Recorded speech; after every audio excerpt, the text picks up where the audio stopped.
Landlords and tenants agree. The California Pandemic Rental Assistance Program was an absolute failure.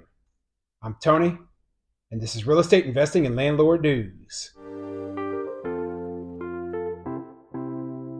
All right, so I have an interesting article for you today, and it's going over the failure of the California Pandemic Rental Assistance Program.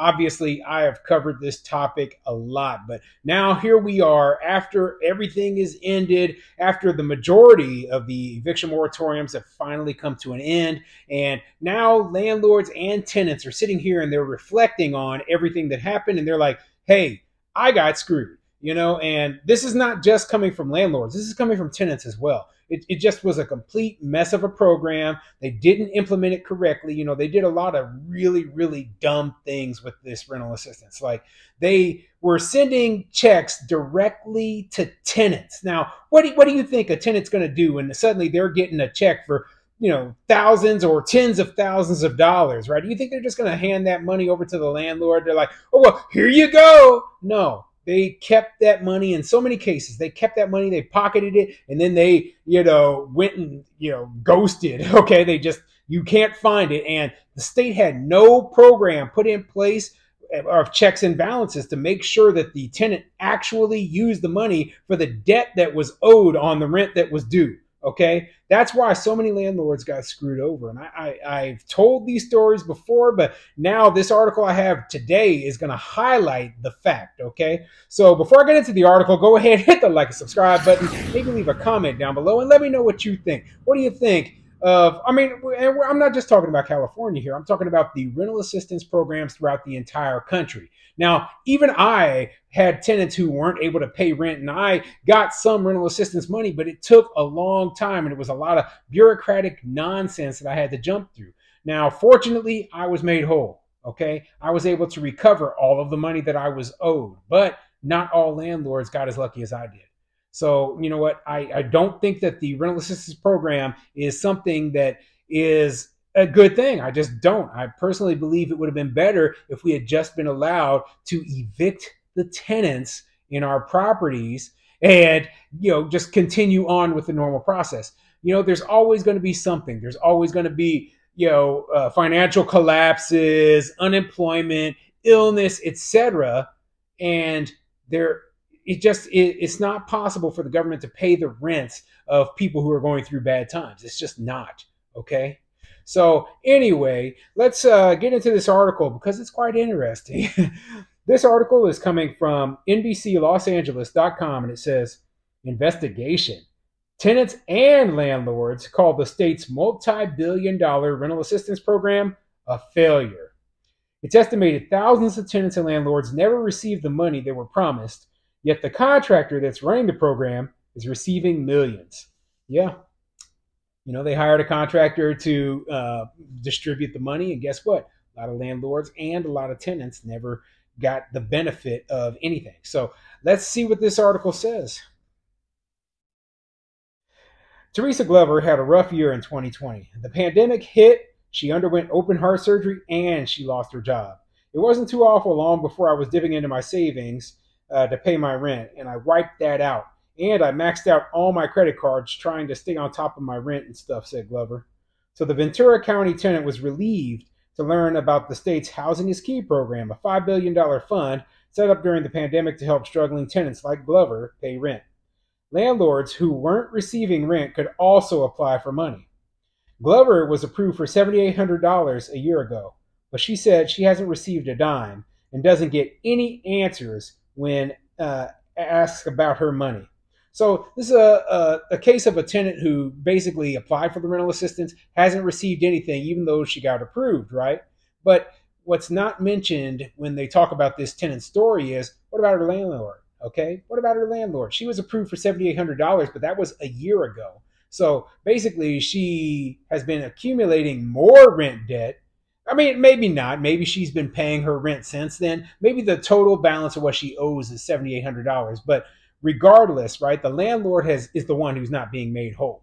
Now, it doesn't sound like she's been evicted. Okay, it doesn't sound like she's homeless right now. So the whole time that all of this has been going on, even though she's the one who applied, the landlord is the real victim in this case. And that's what I'm trying to point out, right? The land, you know what? The tenant isn't a victim when they have a number written on a piece of paper saying, "Oh well, you owe $10,000 or whatever," right? The tenant still got to live in the place for free because of their eviction moratorium and had no fear of getting evicted. So the tenant comes out a winner.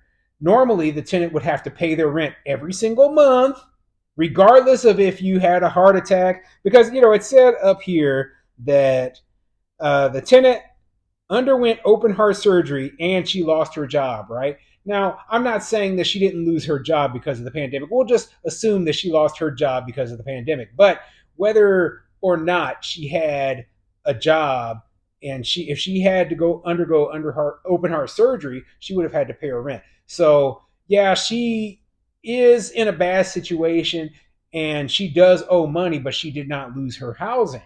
And the landlord is the one who had to eat the loss from this tenant for however long. And already it's been at least a year. Okay, at least, probably longer than that. That phone number is a number that anybody can call to ask any question, but you'll receive no answer. They'll answer the phone, but they won't answer the question, she said. John Schneider is a small landlord. He was approved for $24,000 in rent. His tenant hadn't paid. But Housing is Key sent the check to Schneider's tenant, who cashed it and never paid him. And see, that's the story that I'm always talking about right there. What kind of moronic government program would send a check for money to the person who doesn't need it? You know what? You send it to the debtor, or the debt, the person the debt is owed to. I'm sorry. You send it to the person the debt is owed to. Now, we're talking about people who don't pay rent, and then you're writing them a check for $24,000. So they basically got to live for free, and then you paid them for them not paying their bills. I'm not surprised that a lot of people took advantage of this program and a lot of landlords got completely screwed over because of it. So the whole problem right here is that the county should have never sent any money. The county or the contractors that the county had hired should have never sent a single dime to a tenant. It should have gone directly to landlords. The landlords are the ones who have to pay all the bills. They have their mortgages, all their expenses, etc. to pay. They're the ones the debt is owed to. Yet they sent the money to the tenants.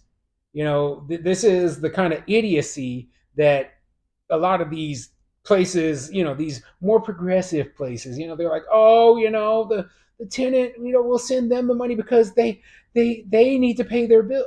Like, listen, no.